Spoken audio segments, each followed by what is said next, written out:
কারো গোপন কথা কান লাগিয়ে শুনবেন না, একেবারেই হারাম, টোটালি হারাম। কারো দোষ ত্রুটি উদ্ঘাটন করবেন না। রাসূল সাল্লাল্লাহু আলাইহি সাল্লাম বলেন, মান সাতারা মুসলিমান সাতারাহুল্লাহু ফিদ দুনিয়া ওয়াল আখিরাহ।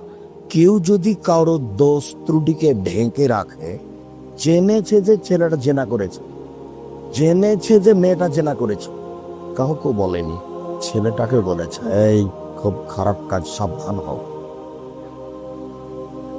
এই মেয়ে তোমার এটা কিন্তু আমরা গোপন রাখছি, খবরদার এই কাজে তুমি যেও না।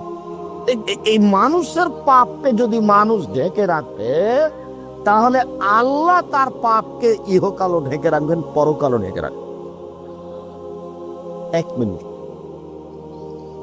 বিচারের মাঠে আপনাকে, আমাকে, কাউকে ডেকে আল্লাহ বলবেন, তার বালু দিয়ে তাকে অন্তরাল করে নেবেন, ঢেকে নেবেন, কাউকে দেখতে দিবেন না আল্লাহ।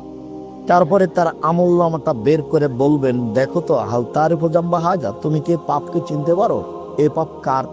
তখন লোকটি বলবে, জি আমি চিনতে পারছি, এটা আমারই পাপ। তখন আল্লাহ বলবেন, হাল জালামা কাতাবাতি, তুমি কি মনে করো আমার লেখকেরা অন্যায় লিখেছে? লাই রাব্বে, না না না না না, কেউ অন্যায় লিখেনি, এটা আমি করেছি।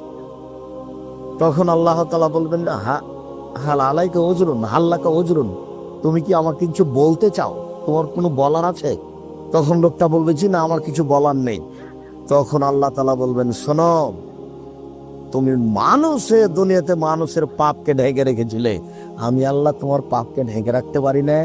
যাও, তুমি দুনিয়াতে ঢেকেছিলে, আমি এখন পরকালে ইহকালে বিচারের মাঠে ঢেকে দিলাম, তুমি জান্নাতে যাও।